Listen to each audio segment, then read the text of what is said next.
Greetings to our Ed students in Dr. Watkins' class.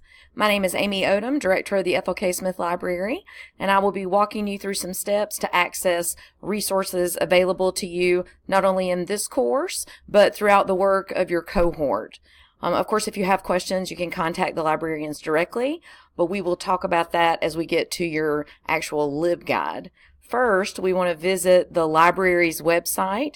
You'll find the Ethel K. Smith Library website at library.wingate.edu. From this page, the first link you're going to want to follow is under LibGuides. And then you will head directly toward the link for Doctor of Education Cohorts. And then we'll be walking through some of the tabs that are available to you in very specific detail as we go through other videos. Welcome to the cohort and welcome to the library. We look forward to assisting you with your research needs.